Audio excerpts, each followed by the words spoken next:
He was just a poor scholarship student, Armin Malik, 24 years old. Bright and hungry, not only for knowledge, but for a life far beyond what the slums of Lahore had ever offered him. He studied architecture by day, worked in a dusty bookstore by night, and sometimes sold old electronics on the street just to afford internet for his final year thesis, until one day, in a rare twist of fate, he met Eleanor Whitmore, a 71-year-old silver-haired American billionaire who stepped into the bookstore looking for vintage Urdu poetry translated into English. Her skin weathered by time, but her eyes sharp, intelligent, and curious, holding the kind of sadness that had long stopped seeking rescue. Eleanor was no ordinary woman, once the darling of Wall Street.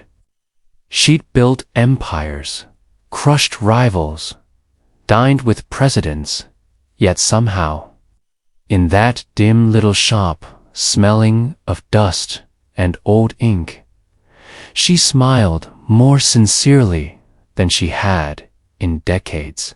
And it was Armand's voice that did it, not what he said, but how he listened, how he nodded thoughtfully when she recited Ghalib and blinked slowly when she whispered Faiz, as if poetry wasn't just literature, but breath.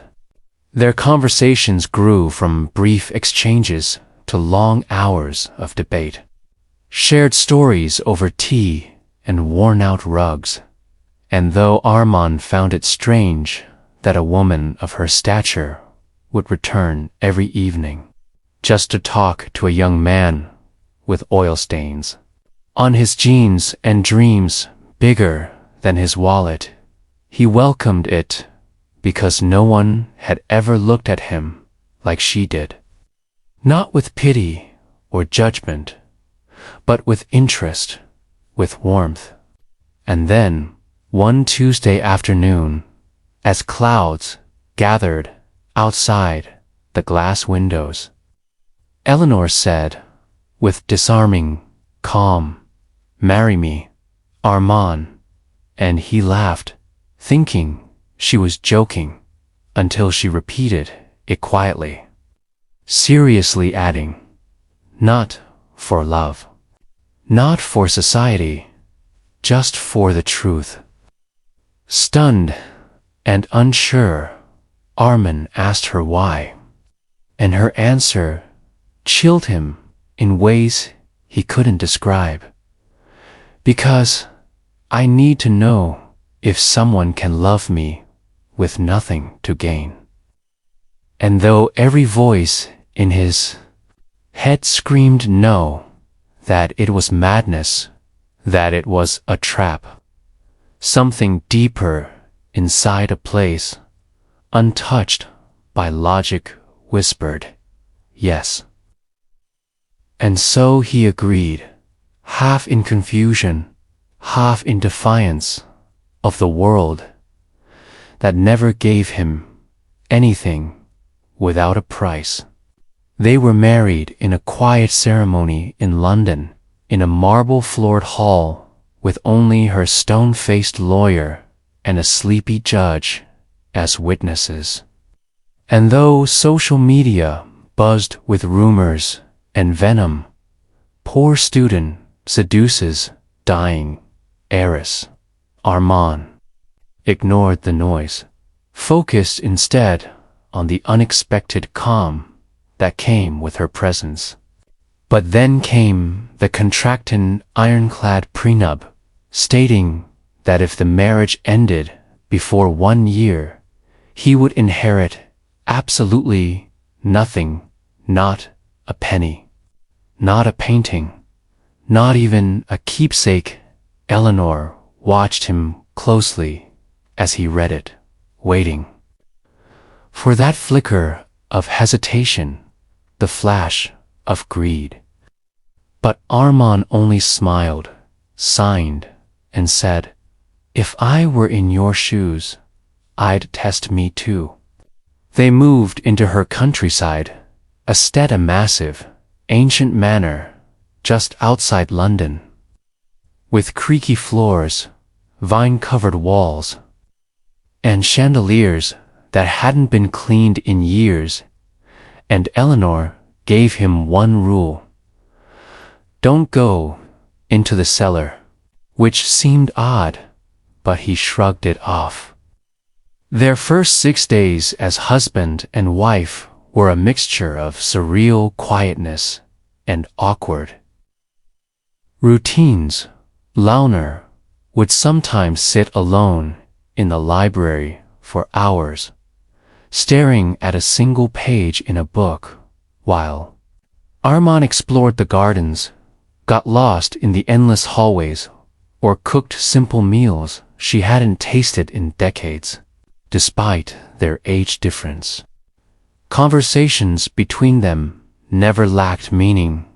She talked about the loneliness of success, the betrayal of friends turned enemies, while he talked about his mother, who stitched clothes until her fingers bled, and his father, who disappeared one night after promising to return with mangoes. They shared silence in a way only two broken people can. And though there was no physical intimacy, something deeper bloomed, fragile, unspoken, and undeniable.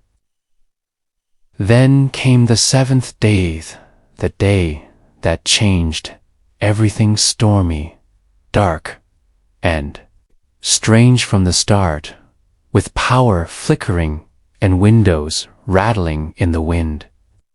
And it was during breakfast, over lukewarm tea, that Eleanor suddenly collapsed, her body limp, her eyes wide with fear. Doctors came rushing in, and though they managed to stabilize her, they told Armand quietly that Eleanor's heart had been failing for years, and it was a miracle she had lived this long. As she rested in bed, fragile as glass, Armand wandered the house aimlessly, trying to process everything, until he found himself standing before the cellar door, his curiosity no longer dormant, but burning. He searched her drawers, found the old iron key, and hesitated for only a second before unlocking it, descending slowly into darkness. Each step colder than the last, until the air turned thick with dust and secrets. And then he saw an entire underground gallery of photographs, paintings, and marriage certificates, all neatly arranged along candlelit walls. Dozens of portraits showed Eleanor with different menus: old, Asian, African, European, all smiling, all in wedding suits, holding her hand, kissing her cheek, kneeling beside her in what looked like authentic love. And in the center of the room stood a glass cabinet filled with documents, legal papers, and one large leather-bound book titled The Experiment.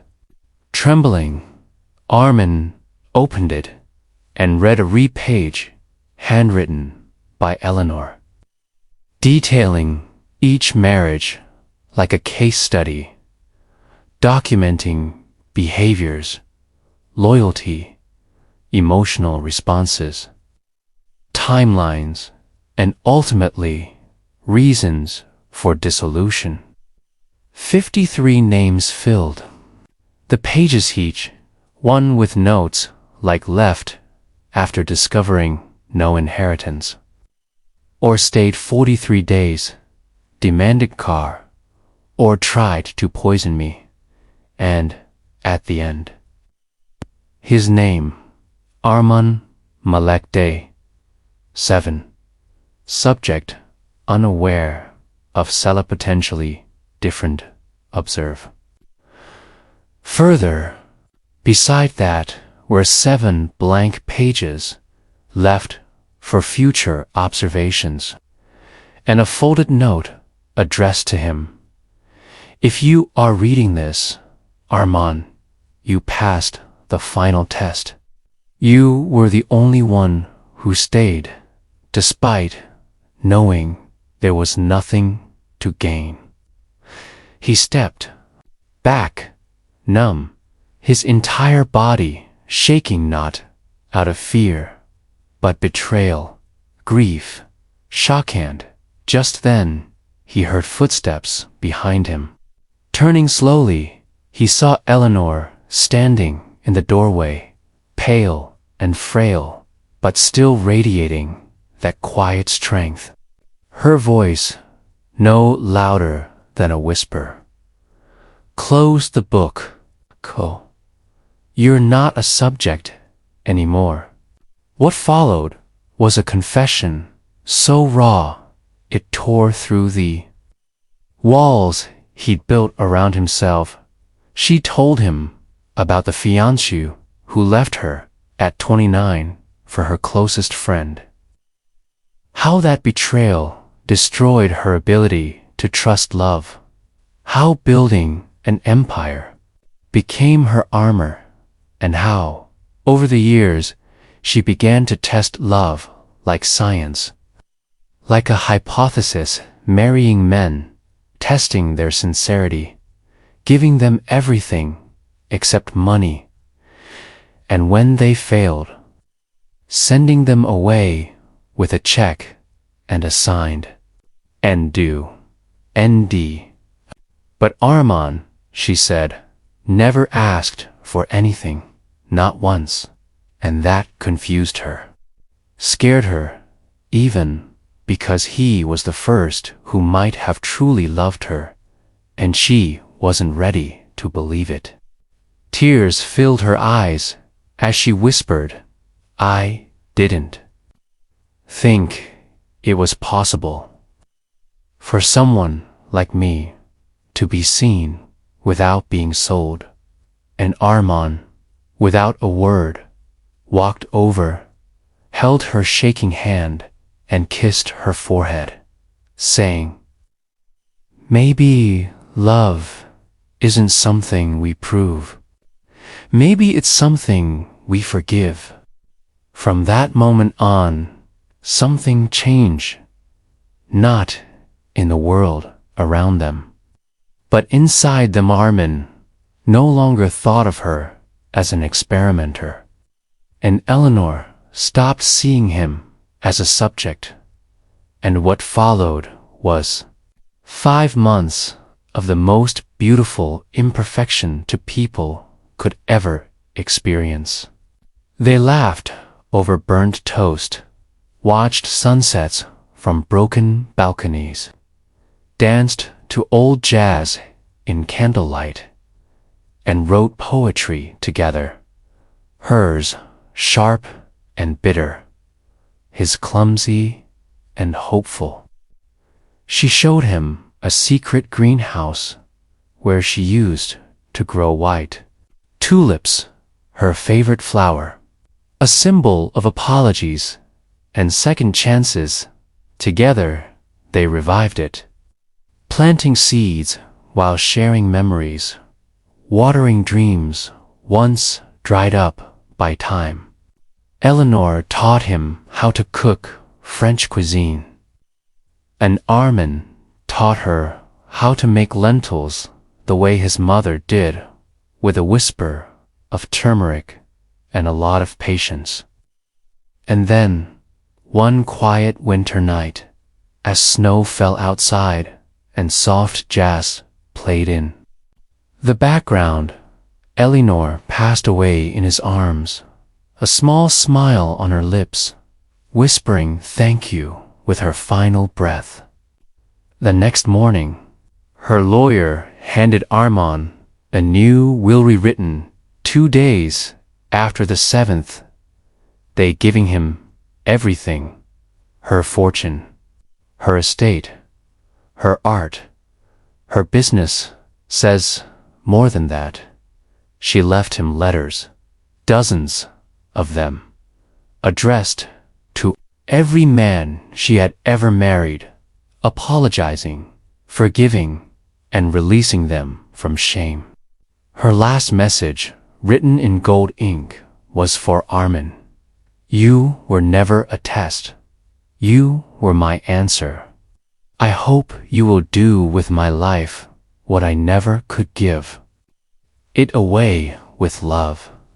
And so, Armanditi sold the businesses, donated most of her fortune to charities for elderly women and abandoned children, built orphanages and old age homes across South Asia and Africa, and created a scholarship foundation in Eleanor's name, helping thousands of students like him chase dreams without hunger clawing at their backs.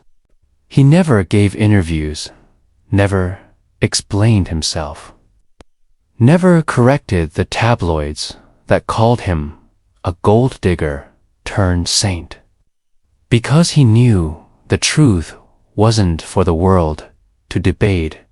It was buried in the soil of a garden where white tulips bloomed each spring, where silence was no longer empty, but full of echoes only love can leave behind.